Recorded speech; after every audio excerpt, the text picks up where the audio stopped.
welcome to those of you who have joined us. My name is Lucy Norval, and I coordinate programming and communications for the Scarborough Public Library. And we are very, very excited to be offering our very first in a series called Sustainable Scarborough, our very first program focused on holiday recycling. And with us tonight, we have Vanessa Berry, who's an environmental educator from Ecomaine, Jamie Fitch, the sustainability coordinator for the Town of Scarborough. I've got my colleague, Haley Posey, who is an adult services librarian, very new on our reference team. We're thrilled to have Haley with us, and she is really interested in sustainability.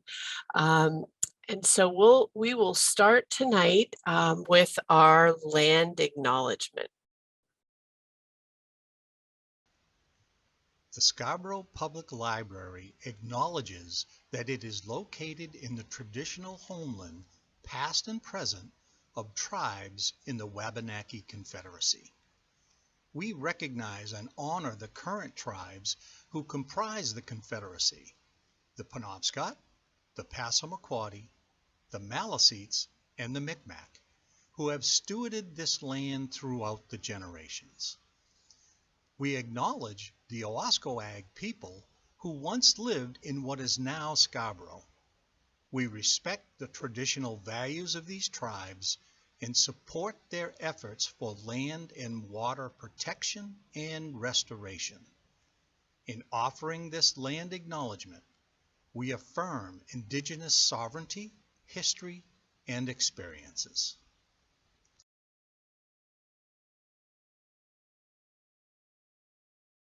Now, Vanessa Berry is going to help us understand a lot about holiday recycling do's and don'ts. All right, and my screen's ready to rock? Okay, yes. Awesome. So thank you so much for having me. I'll introduce myself a little bit and talk just a little bit about Ecomaine. So Ecomaine is actually a municipally owned nonprofit organization.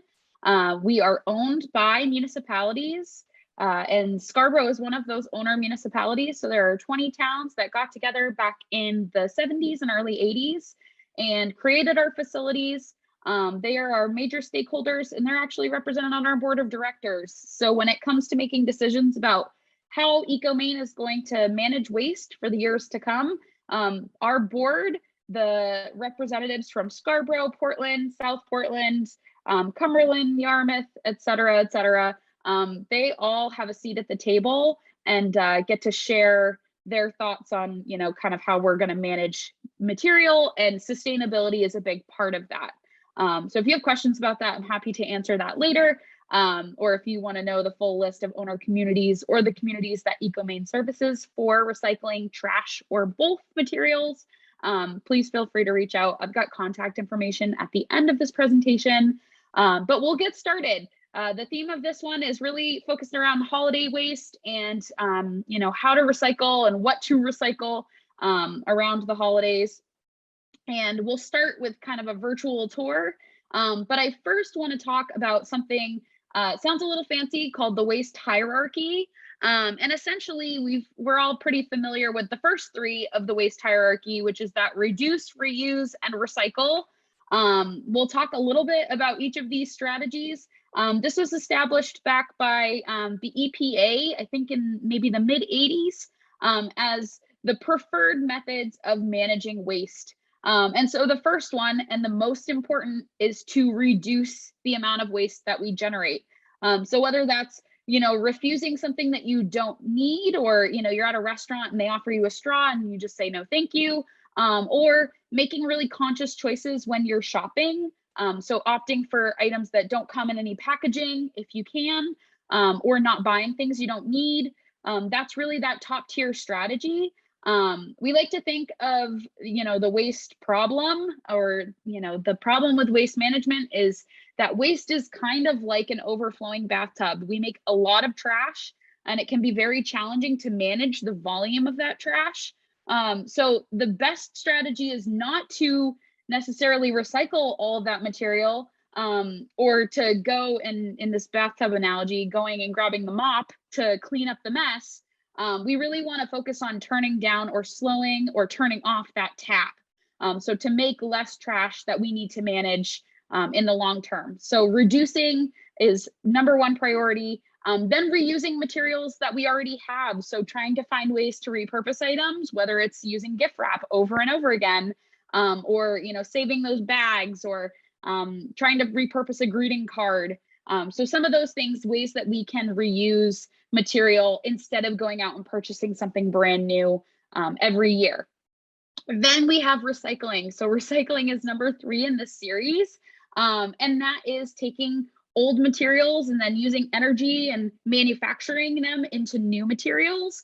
And we can recycle lots of different things, from paper, cardboard, metals, glass, plastics, and many other types of materials as well. But yeah, we'll start with the virtual tour of Ecomaine's recycling facility. I'll keep it really short because I know that we have lots of great speakers to talk today. So we'll keep that kind of abridged. And if you have questions, I'm happy to answer some of them at the end. And I'll leave my contact info at the end, so you can send me an email, give us a call, and we'll get you sorted. We also have compost and digestion here in our waste management hierarchy.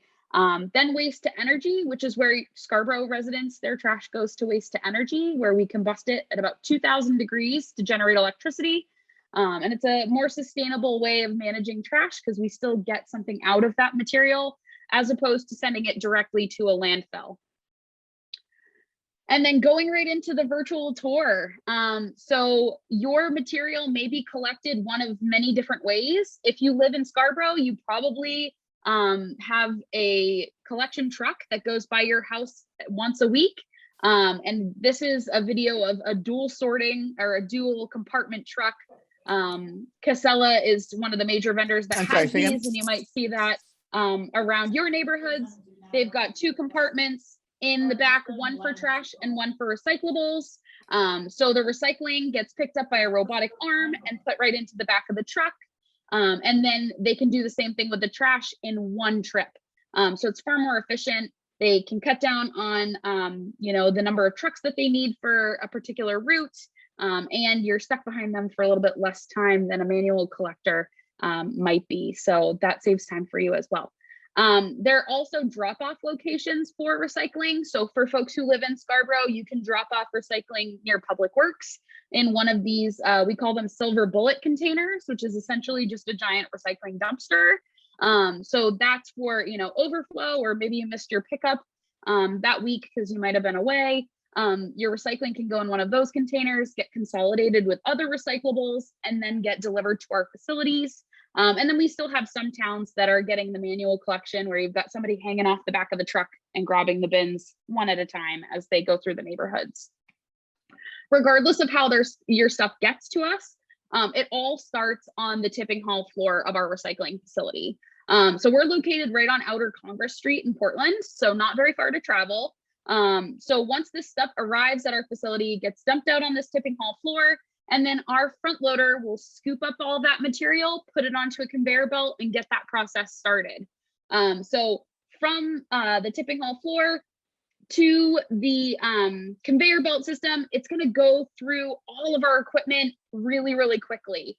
From that starting point, your cardboard, plastics, metal, glass, paper will all find their home within our equipment within 3 minutes or less. So it's a pretty fast process. Doesn't give us a lot of time to sort through trash though. So it really is important to make sure that everyone knows the do's and don'ts of recycling, so we can only send the clean stuff through and make sure that we're not getting things tangled or, dealing with dirty diapers along the way. The first piece of sorting equipment that we use is a series of rubber stars. They spin on axles to sort out our cardboard and our paper. And essentially how that works is, as they're spinning on these axles, things that are light, fluffy, and flat will just kind of float over the top of the screen. They kind of surf over the rubber stars. Meanwhile, the metal, glass, plastic containers, those sorts of things are a little heavier. they're going to fall in between the stars. They're going to fall through and onto a conveyor belt just underneath that catches them and then sends them through some more equipment down the line. So the paper and the cardboard are the first things that we remove from our sorting process. However, those rubber stars do get tangled up with all sorts of contaminants if we're not careful. So you might see here in this video, we've got bed sheets, somebody's banner from the 4th of July party that they had over the summer. Christmas lights are a big one here, so they get tangled up in our axles as we're trying to sort other materials. You know, garland and all of that stuff. If we're getting festive, those things can really tangle up our equipment. So we want to make sure that it's just the containers and the household stuff there going through the recycling, so that way we're not having to shut down the equipment and send in sorters to go in and manually cut out all the stuff. So you can see here, this is the paper sorting screen, which are smaller rubber stars with a little less space for items to fall through. So that successfully sorts out all the paper that just kind of pops up and over the top like popcorn. And it's kind of chaotic. Thankfully, we don't have to listen to all of the whirring of the equipment. It can be kind of loud over here. But we've got 2 screens. We've got one on top and one kind of just underneath to catch anything that got missed. So we're looking at the second one right now. The paper comes out from there and then goes through into a baler where we kind of cube up that material and get it ready to become more paper. And then again, we want to make sure that we're not putting in items that might get tangled in that equipment. So this is just a quick little video of all the tanglers kind of as it's getting ready to be cleaned that have gunked up all of our equipment. Because essentially, if we get plastic bags or, you know, non-rigid plastics that might get stuck in there, or straps or anything that, you know, is long and stretchy, might get tangled up in those cords. A good metaphor I actually heard from a middle schooler is it's kind of like a vacuum cleaner. When the vacuum cleaner loses suction, you unplug it, you flip it over, and it's usually because it's clogged up with string and hairs and things like that. And so you have to go in and cut all that stuff out, and then it's working smoothly again after you untangle it. So our sorting equipment is kind of like a vacuum cleaner in that way, where if it gets clogged up with, you know, electrical cords or Christmas lights or plastic bags, then we have to go in and cut all that stuff out, and then it'll run smoothly again and things will be able to fall through no problem. So we sort with the stars for our cardboard and our paper. The next thing we take out of the system is our metals, and we have 2 pieces of equipment that help us do that. One is a magnet, pretty simple technology. It's very similar to Toy Story 3, if you're familiar with that film. So it looks for ferrous metals, any metals with iron in them, and it's got a conveyor belt suspended around it. So that magnet will pick up the soup cans and other ferrous metals that have been recycled. And then that conveyor belt will drag them into the proper container where the magnet gets released, and then it falls into that container for storage.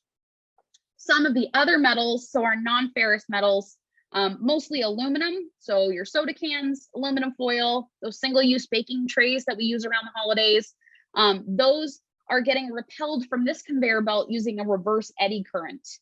So essentially it's like a reverse magnet where it's not getting stuck to the belt, it's actually repelling away from the belt using an electromagnetic field, and it just kind of shoots hoops with your soda cans into the proper container over here to the left. So once we get those metals out, and we've also got the cardboard and the paper out already, the next thing that we sort is our glass. And again, going back to that waste hierarchy, we want to reduce, reuse before we recycle. If you have glass bottles and jars that you can repurpose, whether it's for, you know, canning or using them for a flower vase, we highly encourage you to do that. But if you recycle them, what we do at Ecomaine is we actually crush the glass using a series of metal stars. So very similar to the rubber stars that sort the paper, the metal stars then crush and shatter this glass into very tiny fine pieces. Then it goes into a trommel where it kind of grounds it down just a little bit more until it's just the right size. And then we store that for companies to come and take it for free for repurposing. So there are some companies that can use this stuff for road projects. They can use it as a replacement for gravel in some instances. And then there are some companies that we've worked with in the past that have actually taken our bottles and jars and used them to make countertops. So there are some companies out here in southern Maine that are making some really beautiful glass, recycled glass countertops using concrete as the base. And that's kind of seen here in our picture at the bottom right-hand corner. That's Ecomaine's bathroom sinks, and they're made with 315 bottles and jars that were recycled in our facility, which is kind of a cool way to repurpose the glass. But again, if you can use your containers at home, we highly encourage that you do that. Whether you're going, to Go Refill in South Portland and refilling it with laundry detergent or hand soap, or you're canning, or you're just finding crafty ways to use them for storage or anything else at home. We want you to reduce, reuse, then recycle through Ecomaine when you can. And then the last thing we sort out in our facility is our plastics. And I'm going to pause this one because it always goes faster than I can speak. So plastics have to pass a 3-question test to be recycled in our facility. The first question is, does this item have the resin code? And the resin code is essentially that chasing arrows that's in the triangle. So look for those 3 arrows that make the triangle shape. And there's usually a number right inside to let us know what type of plastic it is. So that number is associated with the chemical makeup of that plastic. So whether it's a number 1 PET plastic, short for polyethylene terephthalate, or it's a number 2 plastic, which is short for high density polyethylene, those plastics help them do their job. And we have to sort and separate them by those chemical makeup and separate them throughout the facility. So it has to have that symbol so we know how to sort it. The second question you have to ask yourself is this a rigid plastic? So again, soft and squishy plastics tend to get tangled in our equipment, or they behave really light and flat, just like our paper does, and then end up in our paper bales and contaminate the paper. So it has to be a rigid plastic. So things like cups, tubs, jugs, those kinds of plastics, a little sturdier. They have that 3rd dimension and they keep their shape. You can't crumple them all the way in your hand or stretch them or rip them. And then the third question that you have to ask yourself before recycling a plastic item is this item a container? So for example, if I have a Tupperware container and the bottom's gone missing and all I have left is the lid, unfortunately that lid has to go in the trash because it's not a container by itself. And it's really flat and it has that same profile as our paper. And so what might happen there is it behaves like paper and floats over that screen, and then it ends up in our paper bales where we try to sell that and might come up with some issues. So it has to be a container because that ensures that it can make its way through all of our sorting equipment and properly get sorted with the plastics. Another good example of this is like the hot coffee cup, where you have that paper cup and a plastic lid. You're going to want to remove the lid, but the lid by itself is not a container, so it should go in the trash. And the same thing goes for things like toys. Toys are not containers, and other things like that. So go through that 3-question checklist in your brain before you recycle a piece of plastic. If it says yes to all 3, then it's safe to put in the recycling. And then once it gets to this point, those plastics then get sorted by their resin codes. The first one we sort out is our number 1 plastics, and that is a really common type of plastic for people to find around your home. Little piece of fake homework. Feel free to go look around your kitchen, your bathroom, all of these places around your house for plastic containers, and check out the resin code on each of them and see which one is the most popular, and what they all look like, kind of get an idea of the profile of these plastics. So number 1 plastics are things like water bottles, mouthwash containers, your salad and strawberry containers. Those things get sorted using an optical sorter, which scans the plastic based on the chemistry that is made up of that plastic. So it's looking for the polyethylene terephthalate chemical composition of the plastic. And when it sees that plastic, it's going to signal to a computer to send a quick puff of air to separate it from the rest of the plastics. So that's a really quick process. We'll watch that kind of play out just now. And there's always, I kind of look in this bottom corner here in just a second, there's a bottle with a yellow lid that's very easily noticed to watch that kind of get sorted out. And we can play this one more time if that's helpful. It happens really quickly.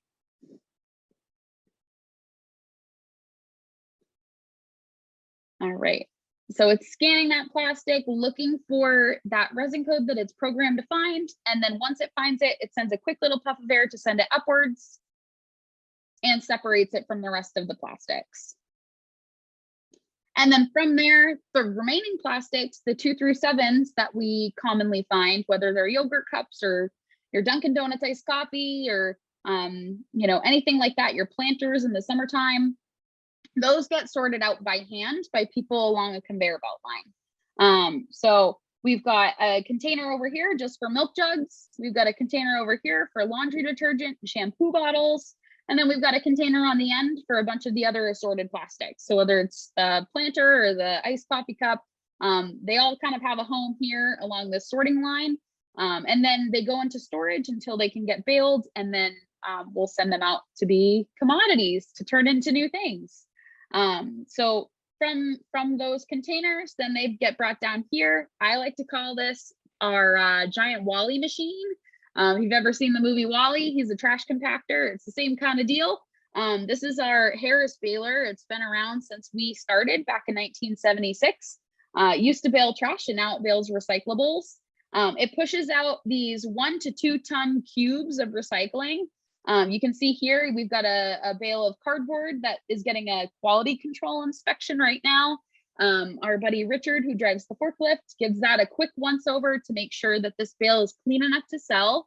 If there's any items on the outside that may be contaminants, he's going to address those now. It's kind of our last chance to clean it up and make sure it's nice and polished to get ready to sell.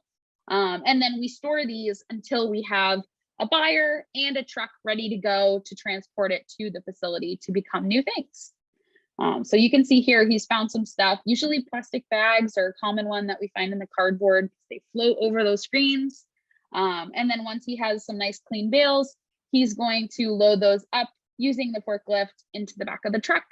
You can kind of see behind, there's all of our bales of recyclables, and then the giant tall stacks of the waste to energy building right behind too. So from there, all of that stuff gets sent out into the commodities market. We send these to major manufacturers so that they can become new things. Some examples of those new things we'll talk about in a second. But I also wanted to address kind of the unseen thing here, and that's all the trash. So we talked a little bit about how sometimes we get items that get stuck in our rubber stars as we're trying to sort out our paper and our cardboard. We have some very common contaminants in recycling, and so we want people to be aware of those so that we can see less of them in the future. So some of our top 5 are things like bagged recycling or empty plastic bags in the recycling. Even though they have that symbol on them, unfortunately, they don't pass our 3-question test, and so we cannot recycle them in our equipment.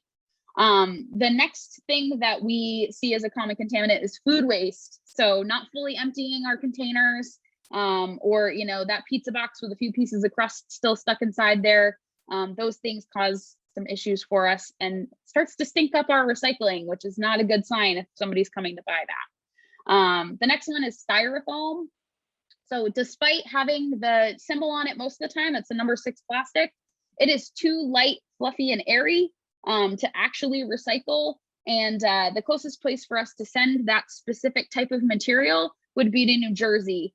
And the environmental footprint of actually getting it there is worse than the recovery that we would, you know, potentially save for recycling that material. So unfortunately, that should go in the trash, whether it's the little packing peanuts or the styrofoam blocks or the takeout containers and the coffee cups. All of those should go into household trash. 4 is clothing and textiles. Donate these when you can. You know, find ways to repurpose them. Use that old cotton t-shirt for a rag instead of throwing it into the recycling bin or even into the trash. Repurpose them if you can. And lastly is other tanglers. So Christmas lights are considered a tangler. Ropes, chains, electrical cords, you know, appliances, those sorts of things that might get stuck in the axles as we're trying to sort out other recycling. All right. Some specific holiday tips for our holiday recyclers. Cardboard boxes, wrapping paper, as long as it rips, that means it's made of paper and it can go in the recycling bin. Paper gift bags, just making sure that it's not cellophane or mylar. or made of plastic, but those paper gift bags can absolutely go in the recycling. Even if it's a little glossy on the outside, those are totally fine. And greeting cards can absolutely be recycled. Don't recycle list over here. Things like wreaths, trees, garland. If they're real and they're made from things from nature, they can actually go in the compost and they can break down into the soil. There are some local farms that will take trees and things like that for their goats or other animals. So, you know, maybe find a local farmer where you can donate your tree at the end of the holiday. String lights you can bring to Goodwill, whether they're working or not. Maybe just write a little note if they're not working so that they don't try to sell them. Then ribbons and bows, reuse them if you can. And if you can't, then please toss those in the trash. Styrofoam, we already mentioned. Padded envelopes and mailers. I know a lot of people are getting things shipped to them. As of late, a lot of things coming from Amazon these days. So please make sure if it's got a coating of bubble wrap or any sort of insulating material that's not paper, that those mailers end up in the trash. And then old toys, games, and gifts, not for the recycling bin, unfortunately. Donate them if you can, give them to somebody else. But make sure they're not in the recycling by the time that you're looking to dispose of them. And if you're still not sure, we have the Recyclopedia app, which is an app you can get on your smartphone. We've got over 1,400 items in there so far and counting. So if you search for something and it's not there, you can actually suggest it. But we do have a wealth of resources on the Recyclopedia for you to help you figure out where things should go in terms of disposal. And then from trash to treasure, when we recycle, we take our newspaper and we can turn it into cool things like egg cartons and cereal boxes, and even kitty litter, surprisingly enough, can be made from old newspapers. Your metal cans can be melted down again and become appliances. They can become car parts. All of these materials are part of the circular economy where we take old and we make them into new, and we save those natural resources and keep them in nature where they belong by using the stuff we already have time and time again. Plastics, there are lots of ways that we can, you know, make old into new with plastics. Plastics can be used to make everything from leggings and shoes to backpacks to plastic lumber. You can make old, you know, patio decking and stuff out of plastic. You can make, you know, Adirondack chairs and playground equipment and stadium seats and frisbees and all sorts of good stuff out of your recycled plastic materials. I will say it's just as important to, you know, try to buy material that's made with recycled content as it is to recycle. It's the other part of the recycling process. And that circular economy is making sure that you're recycling material, but also making sure that you're signaling to brands that you want them to use recycling in their products. So purchasing materials that are made with post-consumer recycled content is just as important to close that loop and make sure that our stuff has a home when we go to sell it someplace else. All right, couple more resources before I turn it over. We've got plasticfilmrecycling.org. If you've got plastic bags and you're not sure how to get rid of them or what to do with them, or if they can even be recycled somewhere, a lot of major retailers can take back plastic bags, especially the grocery type bags, those stretchy wrap plastics. So that website is really helpful at finding a location and getting a list of acceptable materials. And if you've got some other more tricky types of waste, the Maine Department of Environmental Protection has a lot of resources there on everything from mercury containing items, electronics, batteries, and, you know, paint, all of that stuff is on their website, and they've got a huge map of all of the places you can bring those things for proper disposal. And again, I put in a plug for the Recyclopedia already, but just remember that 3-question test for plastics. If you're tuning in, feel free to take a screenshot of this just to remind yourself, but make sure your plastics have the resin code, the symbol and the number 1 through 7. It's a hard plastic and it's a container before we put it in the bin. And then I want to say thank you for your time and attention. I know one plug I do want to make for Scarborough residents is if you haven't thought about joining Ecomaine's Master Recycler program.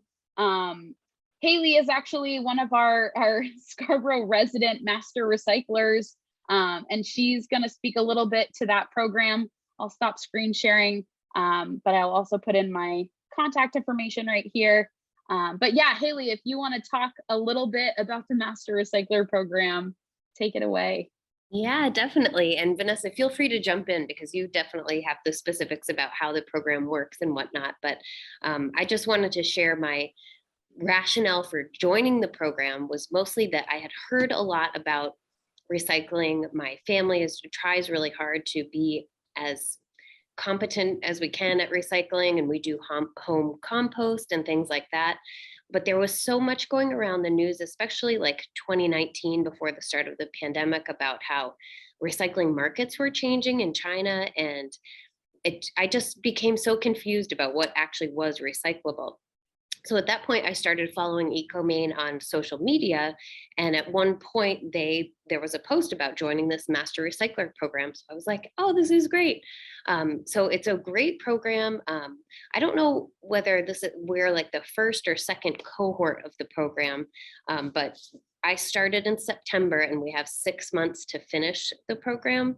The course is divided into 5 learning modules or chapters. And all of the work is done in a self-paced manner, which is really nice because, you know, sometimes you have extra time and you can get through a full chapter. Other times you just do little bits and pieces, but it's really nice that things don't need to be done all at once. So you can do it if you're busy managing work and family and those types of things. So in terms of content, I've gone through the first 3 chapters, and chapter 1 has looked at waste auditing, and it was so interesting. Part of our work was to just take our household trash, dump it out on a tarp, and kind of figure out whether we have things in the trash that could be recyclable. We also did it with our recycling bins, dumping it out and checking and making sure everything that we were putting in could go in. There's also a lot of details that kind of delve deeper into what Vanessa already talked about, how the recycling facility works, but also how the landfill piece works. And that has been so helpful for me in terms of thinking about everything as a person who lives in an eco-community. Everything that I throw into my trash bin is going to be incinerated. And so the process of how that works is so interesting and really amazing, and the way that it reduces the amount of waste. But it's been so helpful for me in terms of thinking about like what I buy and what I bring into my home. If it can't be recycled, then I know that it will be burned up. And so it's really helped me kind of think about my own consumption habits and things like that. And then we've also looked at the idea of wish cycling. And so my husband is very guilty of this. You know, he sees something, it's plastic, he thinks it should be recyclable, so he'll put it in the bin. But based on all the information Vanessa just shared, you know, it didn't meet that test of, you know, the 3 qualifications for plastic recycling. So really what he's doing is making more work for the folks who work at Ecomaine and potentially creating a dangerous situation if it's like holiday lights or something like that. So in essence, the phases of the program that I've gone through so far have really helped me to have a better understanding of how recycling works. And it's just been extremely helpful. And like I said, the self-paced nature of it is really valuable. So I would encourage anyone who's interested in taking a deeper dive to consider signing up for the program. It's been great. Awesome. Thank you for that, Haley. And I know Lucy and I talked recently about trying to do regional classes in person when we can safely do that. And so I think Lucy kind of generously offered up the Scarborough Public Library as a potential site for in-person classes. So that could be really convenient for people who live in Scarborough and want to do the Master Recycler and really want that like in-person like sense of community to be able to talk to other people about it. So stay tuned for that. We'll certainly kind of start formulating a plan on what that's going to look like and all of that. But having a partner in Scarborough is really, really great. So stay tuned and keep an ear out for that one. We're excited about that, Vanessa, and part of our excitement is that we know you already have a lot of master recyclers in Scarborough. So building that group of people would be really fun for us. And that's really partially why we started the whole Sustainable Scarborough series, is because we know there are a lot of people who care deeply about the environment in town. And speaking of town, Jamie is our next presenter, Scarborough Sustainability Coordinator. All right, let's see if I can get my screen up here. So I'm just going to take a little bit of time this evening to kind of piggyback on the things that Vanessa shared and talk specifically about some holiday related waste management topics specific to Scarborough. So gonna just jump in, maybe I am. There we go. And talk specifically about ways to dispose of some of our common holiday items. So starting off with our Christmas trees, Vanessa mentioned that obviously they shouldn't go in your recycling bin, and I think our trash haulers would be really upset if they saw them sticking out of trash bins. So Scarborough, every year in the month of January, our public works crew will go around on trash day and collect any Christmas trees that are left curbside. So for your trash days in Scarborough, you can leave your tree at the curb, and public works will come around either following or in front of the trash truck. It does not happen at the same time, to pick up the Christmas trees that are left there, carry them away, and they are turned into mulch and wood chips. If you want to get rid of your tree sooner than that, you can also bring them to Scarborough Public Works, which is located behind the Holy Donut at 20 Washington Avenue. And then, as Vanessa mentioned, also many local farms might accept them as animal feed. Who knew that animals like to gnaw on Christmas trees? But apparently they do. Let's see. This will let me advance. There we go. And then talking more about our food waste. So a lot of folks have compost at home. We recommend as much as possible to try to keep your food waste out of the trash. A lot of people don't realize that we pay to dispose our trash based on its weight. And food tends to be very heavy because there's a lot of liquid in our fruit and vegetable scraps. So whenever possible, removing food waste from our trash stream, our waste stream, is really helpful and helps keep the cost of disposing that material down. So if you compost at home, we do recommend that you keep meat out of your home compost, just because it can create odors and attract pests to your yard. But we do have a food waste drop-off location also at our public works facility. And for that one, you can put meat, bones, and other things that were once living that you might not want to put in your home compost. We will accept those in our food waste drop-off because this is taken off to a commercial composting facility where they can accept things like that and deal with odor control and pest management and things like that.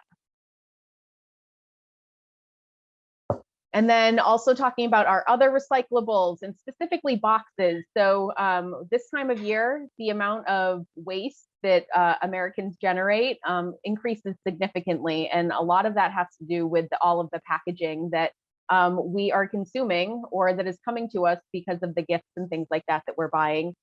So specifically with boxes, we recommend and request actually that they be broken down and just as flat as possible. That takes up far less space in your recycling bins. It takes up far less space in the trucks, and it's just much easier to handle once it is going through Ecomaine's facility. Put it in your recycling bin and make sure that the cover will close, please. And if it won't close, you can bring it to our silver bullets, which are again at Scarborough Public Works. So Public Works is kind of the hub for all of our waste management in the town of Scarborough. And then Ecomaine will either, or not Ecomaine, I should say, our waste hauler, which is pine tree waste, will either pick it up at the curb or they'll pick it up in our silver bullets and haul it away to Ecomaine. And this is true for other things other than cardboard. Any of the things that Ecomaine will accept. If it fits in your curbside recycling bin, you can put it there. And if you have too much recycling, or if you have an item that is recyclable but won't fit in your bin, or it'll take up too much space and limit what else you can put in there, you can bring it to Scarborough Public Works and put it in the in our blue silver bullets. And so I do want to talk a little bit about some of the work that the town has been doing to clean up our recycling.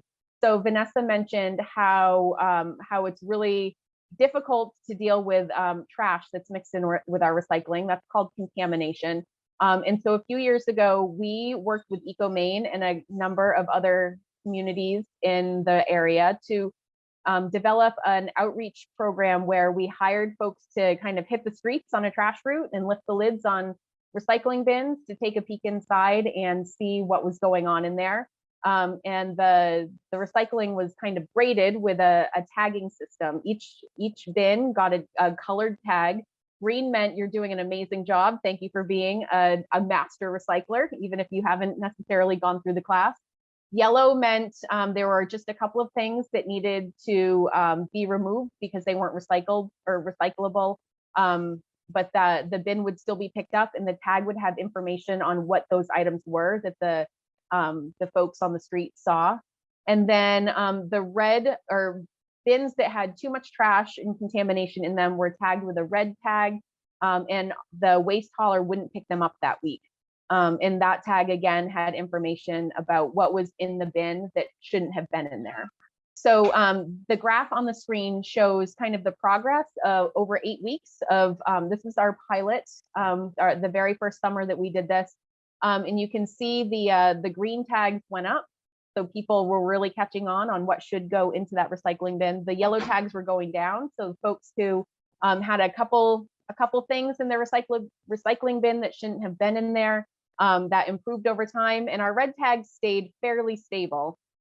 We didn't have a whole lot of red tags on any day of the week, but it really is the cumulative impact. So if everybody has 1 or 2 things in their bin that shouldn't be in there, once we have picked up the recycling from hundreds of households, that really can make an impact. So getting people to recycle correctly as often as possible is really important. And this is just another example of another round that we did. I love this one. You can see right in here, we actually had 1 week where we had 0 bins that got a red tag. So it was super exciting to get that report from Ecomaine saying that that particular week on this trash route, we had 0 red tags on our bin, or on the bins on that route. So we're trying to get the word out about recycling through our social media accounts also, and talking to folks about how, not just how poor recycling isn't good environmentally, but it's really not good financially for the town either. So for us to dispose of our recycling, it costs about $35 a ton. So we bring, the trucks bring the recyclables to Ecomaine, they weigh them on the way into the facility. The truck tips its content onto the tipping floor, and then it gets weighed on the way out of the facility. And the difference is essentially how much we had for recyclables. If Ecomaine takes a look at that and determines that it's all clean, that load will cost us $35 a ton. The same is true for trash. When trash is brought into the facility, the truck is weighed on the way in and the way out, and we are charged $76.50 per ton to get rid of the trash that's on that truck. So already the town is saving money when people recycle, except when we have too much trash mixed in with recycling. So when the truck tips the recyclables onto the tipping room floor, if they take a look at it and decide that it just has far too much trash and too much contamination in there, they don't even try to sort it. It's not even worth their time. So it gets bundled back up and taken down to Ecomaine's waste to energy facility. And the town is then charged both the cost for recycling and the cost for trash disposal, which means that for that contaminated load of recycling, we're paying over $100 a ton. So that's why we're trying to get so much information out to folks, and we've worked with Ecomaine on 3 rounds now of the outreach and tagging program to try to get people to be more conscious of what they're putting in the recycling bin, because it makes a difference for the environment, but it also makes a difference for our municipal budget. And we're also doing outreach through, so on our social media account, we have a regular series called our Which Bin Wednesday. This one will look really familiar next week, the one that's on the screen there, talking about wrapping paper just in time for Christmas. So as Vanessa mentioned, wrapping paper can absolutely be recycled as long as it is paper, and a good test for that is to rip it. Sometimes you might get like a foil wrapping paper, or like a plastic shiny wrapping paper that cannot be recycled, that should go in the trash.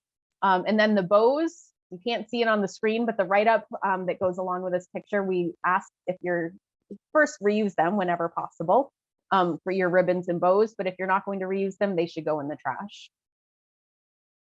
And then just looking at some of the success that we've had over the 3 rounds of outreach and tagging that we've done. We've done it over 3 fiscal years. So looking first, that tall bar on the left side of that graph, this was before we did any recycling and outreach, or outreach and tagging, and getting more information out to the public.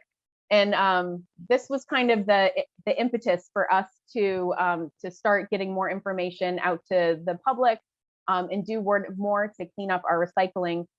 Back in 2018 and 2019, we had nearly 350 loads of our recycling rejected by Ecomaine, which equated to over $53,000. Out of, if Ecomaine had been charging for those rejected loads, the town would have spent $53,000 to dispose of that contaminated recycling.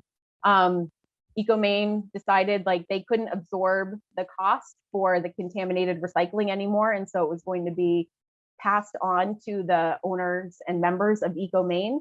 And so that's when we started doing more education and outreach. We did the outreach and tagging program.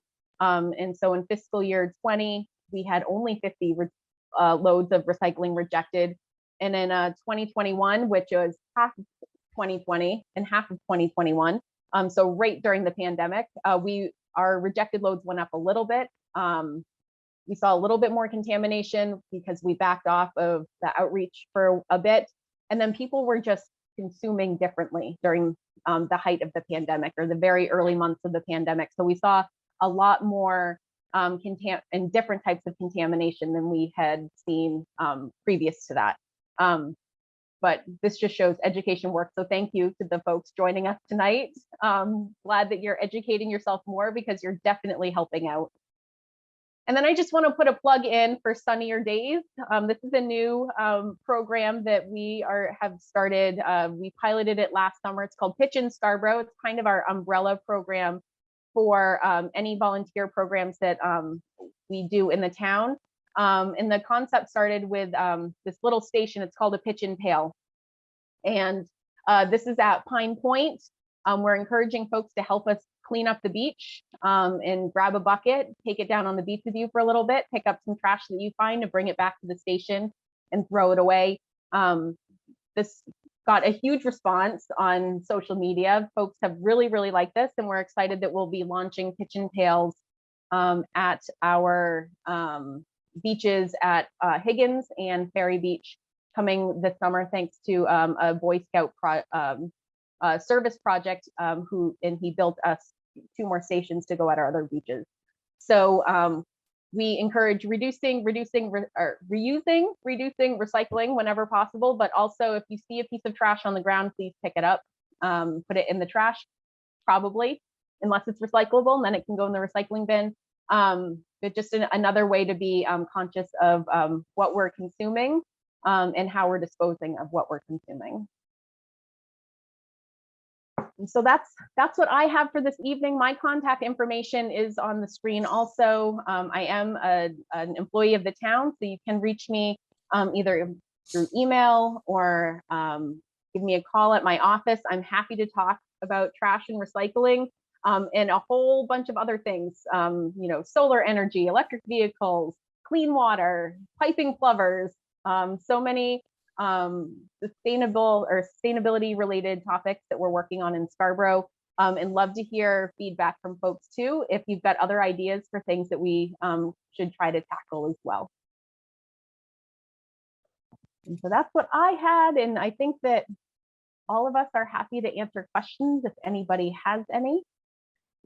Absolutely. Thank you so much, Jamie. And thank you too, Vanessa. It's a lot of information about recycling. And when the recording of tonight is produced, we'll have links and information that you have shared for people so that they can learn a little bit more. There's a fabulous display that Vanessa left at the library that includes a lot of Ecomaine's takeaways. And so if any of you are coming into the library in the next several weeks, you can definitely take some of those away with you. We want to open it up for questions now, and we have a small enough group so that if people would like to unmute and ask a question yourself, I want to invite you to do that. And if you do not want to, you can chat your question in the chat to me, and I will ask the question of any of our panelists tonight. I started a list. I have a list, 3 questions. The first is, you mentioned that gift bags are recyclable, but so many of our gift bags, well, even our food delivery bags now have those handles. And you talked about things getting caught. Do we need to take the handles off of our bags? Yeah, that's a good question. So it depends on the type of handle. So if it's a paper bag that has like, you know, like that like twisted paper handle, those are fine to stay together. But yeah, you're probably referring to like the gift bags that have the like the almost fabric handle, like that Well, little skinny rope. The brown ones too that you just described. I was concerned that was a twister. Yeah, so if those are made of paper, if it's the same material, then that's totally fine to put in the recycling bin.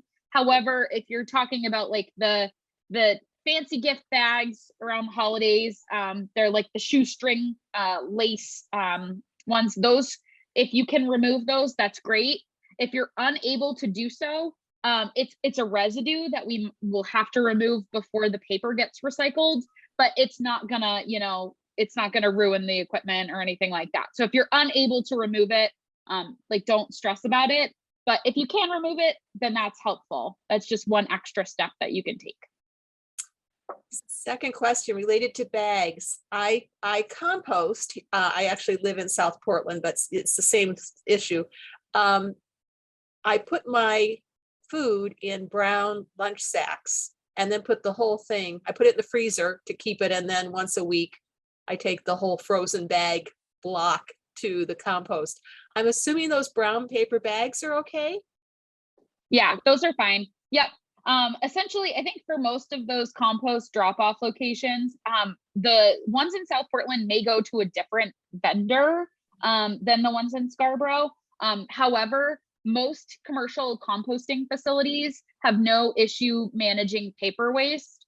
You know, it's actually good for compost to have a little bit of paper in there because it's a carbon amendment that helps, you know, balance out the compost.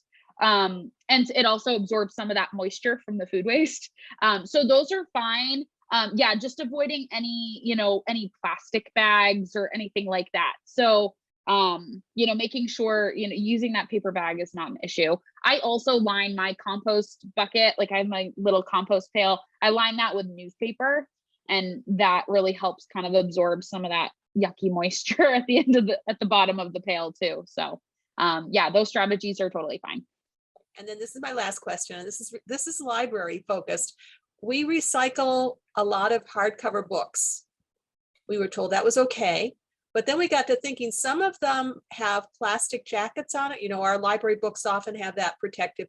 Do we need to take that protective plastic jacket off before we throw them in the bin? If you could, that would be really helpful. Yeah, and that's definitely more specific to the library for sure. Because most hardcover books will have that book jacket, but they're usually paper if you're talking like from the bookstore.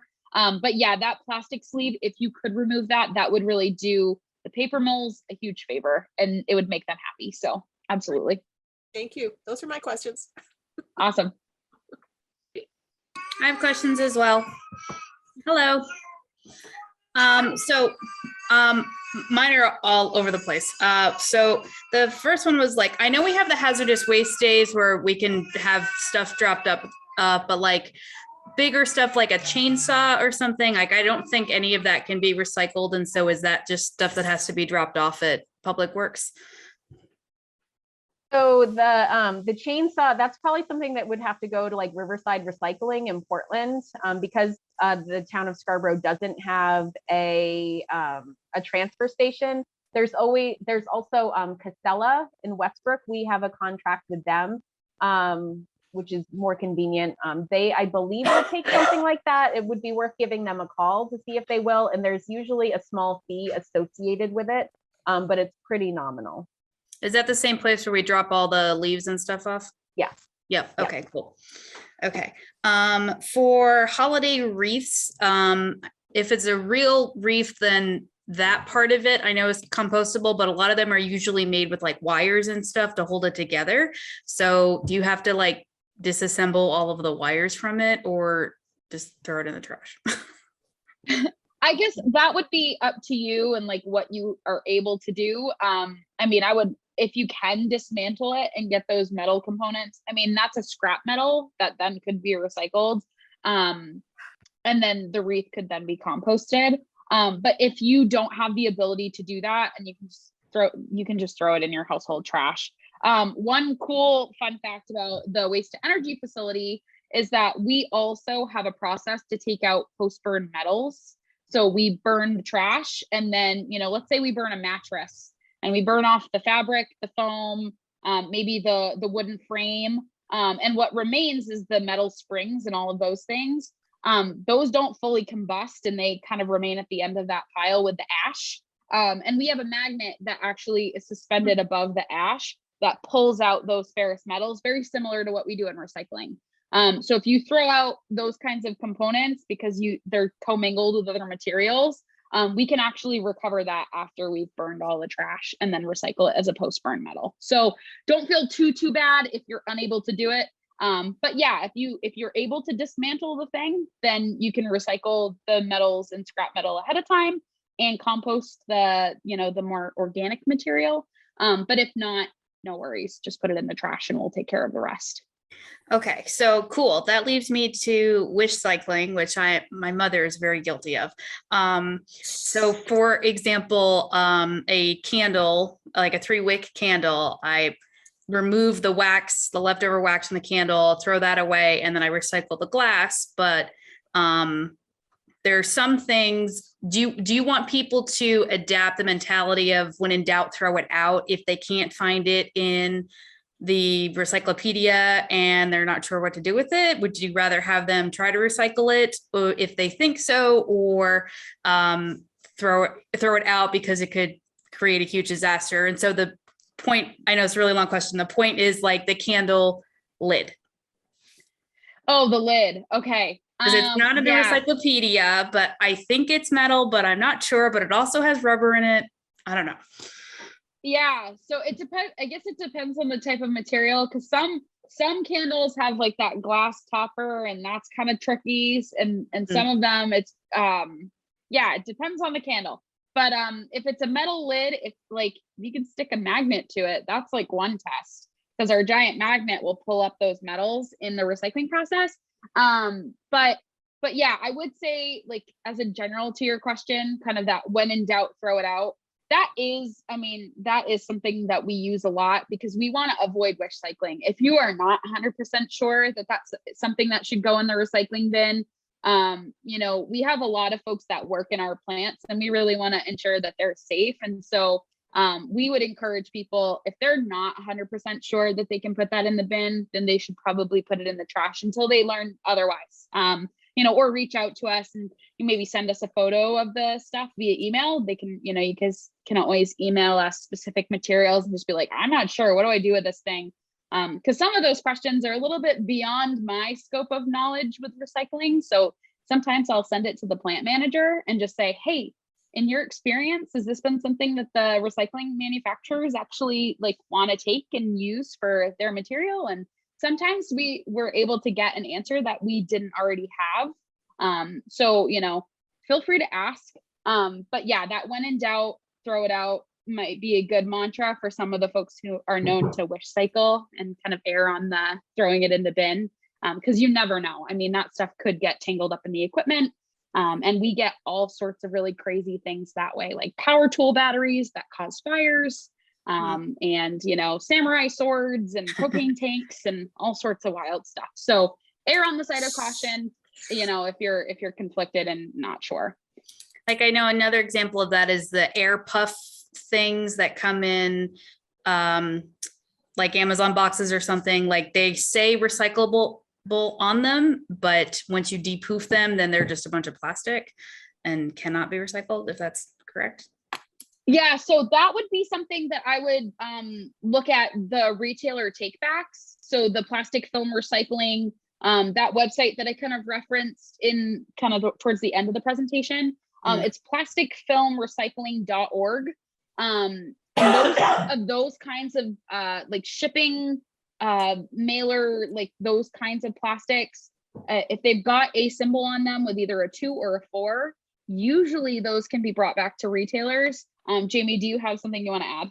Yeah, well, I just wanted to say, like, a lot of times it'll have the recycling symbol on it because it will be recyclable somewhere, but just not necessarily in your curbside bin. And so, and that's why Ecomaine has their general guidelines for recycling plastics, because so much of what we consume is plastic. And so making sure that it's very specific, that it has the number and the symbol, that it's rigid, and that it's a container, because how many like flat pieces of plastic meet, you know, 2 out of the 3 criteria. So just because there's a symbol on it, it probably could be recycled somewhere, but not necessarily at Ecomaine.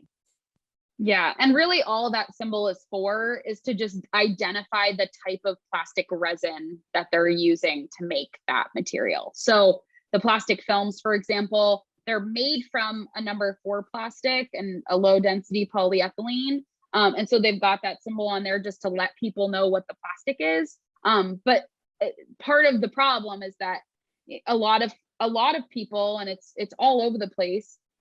California just passed a bill because of this, but people associate that symbol with okay to put in my curbside recycling program. And unfortunately, it's, you know, that symbol is just one piece of a much larger story in order for us to be able to process it. So yeah, that can be really challenging, but there are other programs for some of those more specific types of waste. And plastic films are tricky because they get stuck in our equipment. And then we can't sell them because they're so dirty and they're commingled with all sorts of stuff. They have to be really clean to be recycled. And that's why the retailers is a great place for that collection, because it's just for plastic bags. It keeps it really clean, and then they're able to sell it directly to those manufacturers, and they're able to recycle it much easier than we would be able to. Awesome, good job. I have 2 more questions. How many, you say you pay by the ton for the town pays by the ton. How many houses or neighborhoods equal a ton? That is a really good question. And honestly, I cannot answer that because it all depends on how much stuff people are putting at the curb, how many people live in those households, and things like that. But that is a really good question. I wish I had an answer for you. Is there an average amount of how many tons the city puts out in a certain amount of time? Yeah, we get those numbers from Ecomaine, the number of tons that I see the recycling numbers, but all of our bills, it has like the weight, and the tipping fees and things like that. So I don't have the number on the top of my head, but I could get it for you. If you want to shoot me an email, I could find that number for you. I'm just randomly curious, but okay. And then one other comment is that the the composting should be put back at Pleasant Hill. I That is- figured I was going to get a question, a comment like that. Thank you. Yes, we've our I know I'm trials. supposed to write Public Works or the mayor or somebody, I forget who it is, but because I asked it the last thing that I saw Ecomaine people at, and that should happen. It was a town decision, not at all related to Ecomaine. And yes, there are lots of people that feel that way, and we are looking for other solutions for that. Thank you. We would love to see more composting happening wherever you may be, whether you're composting at home. I mean, that's a very low carbon footprint way to keep food waste out. I bought, in the beginning of the pandemic, I bought myself a $100 composting tumbler off Amazon, and I've been using that. And that is, I just walk outside and I put it in this thing, and suddenly it became soil, and it's so amazing. But yeah, like, you know, using all the strategies you have to keep food out of the trash is absolutely going to be vital to reducing what we put in the waste to energy. Because also, we don't want to burn food. We don't, you know, putting pasta sauce in a 2000-degree fire is not very helpful for us. So encouraging anyone to compost saves money for the town, which is awesome. And it takes out the smelly part of your trash, which is good for you. And it helps, you know, us burn more efficiently and actually taking only the trash, because at the end of the day, we really want a lot less trash to have to burn. So we can help other towns, because, you know, right now we've got room for like about 45 towns, maybe. And the less trash that you make and your neighbors make means more room for us to help other towns that are currently sending all of their stuff raw to a landfill. So, you know, we free up some space, we can help other towns, and that's a win for us as well. So, and the environment, it's a win there too. This isn't a question about a holiday item, but it's a question about the container. The third question, this needs to be a container. So what if you have something that's mixed? Like I'm thinking about a metal can that has a plastic lid, like almonds might come in something like that. And I've been recycling the lids just because they're plastic and because they have a number on them. But now I'm thinking, ooh, they're not a container, right? Good question. So yeah, you're right. And I kind of started talking about that a little bit with like the hot coffee cup example. So that paper cup with a plastic lid, they are two different materials. And if we were to recycle them, we would have to separate them in the plant. But unfortunately, as soon as we separate that lid does not get where it's supposed to go in the sorting equipment. And so plastic lids by themselves just never find their home. It's very unfortunate. Same thing goes for like small bottle caps. Those fall through all of our equipment and just litter the floor with bottle caps. So those tiny pieces, things that are smaller than the palm of your hand. Yeah, Easter eggs, that's in my springtime seasonal holiday bin, for example. So maybe we'll do like a rotation of like seasonal do's and don'ts for recycling. We'll partner up on that, Lucy. Okay, good. Well, thank you. So with like a Dunkin' Donuts plastic container, you would have to throw away the lid, but you can recycle the bottom cup part. Right. So in that particular situation, because like we were saying, it was mixed material. We had paper and plastic together. So you separate the two, and then the lid, unfortunately, just can't be recycled by itself. Generally speaking, so if you leave like the lid on a plastic yogurt container, you got the plastic lid on the plastic cup, that's not a problem. Like leave those together and the lid will get a free ride through the plant into the plastics with its container. So in that example, those are fine because they're the same material. But if they're two different materials, so like in the example that Lucy had, like that metal, you know, almond tin with a plastic lid, you're going to want to remove those because they're separate. You know, they need to be separated to be recycled correctly. And then the lid by itself just doesn't find its home, unfortunately. So it's got to go in the trash. But like, does that make sense? A plastic like iced coffee cup with the plastic lid, that would be fine because they're both the same type of material. But if Just they get make sure you remove the straw.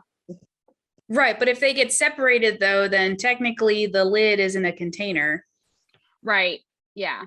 So if it's affixed on there nice and tight. So a good example for this would be like if you buy like the plastic container for like salads and stuff, or like the strawberry container, because it's on like a hinge. So that lid, like it's affixed to the container, as long as it stays on there and it's fastened pretty well. And some containers, it's very loose. And so I would just get rid of that right away. You kind of have to use your best judgment on that, if it's going to stay or if it's going to fall off. And then if it stays on the container, then it's just going to get through, it'll get through all of the equipment and go right to the plastics where it's supposed to be. So if it stays on the container, then it's good to go through. If it doesn't, you have to take it apart, throw the lid away, and you can recycle the bottom part. Yeah, that sounds right. Okay, thank you. Any other questions? We got some good ones.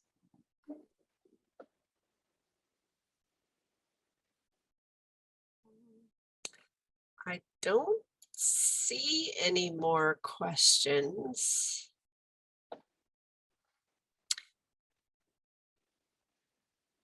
Well, this was a really, really informative program. Thank you so much. I learned a lot, and I know that the folks who get to watch the recording will too, and we will send out a link to the recording to everybody who registered for tonight, everybody who participated tonight, and we'll also probably we'll post it on the library's social media so that people can avail themselves of all the resources that you all have mentioned. And we also have some a couple of links on our website to additional resources, items that are in the collection, for instance, for people who want to learn a little more about recycling specifically, or about some of the larger sustainability issues. So I will send that link, the link to those resources, out as well. So I want to thank Vanessa and Jamie for presenting tonight, and it's been great to have you on the program tonight, Haley. And for those of you participating might not realize that Nancy Kroll is the library director and a recycler. The library is very, very environmentally responsible, which is wonderful. So thank you everybody for coming, for participating, and I hope that we'll see you again at a future Sustainable Scarborough program, or maybe even in the Master Recycler program. Thank you. Take care.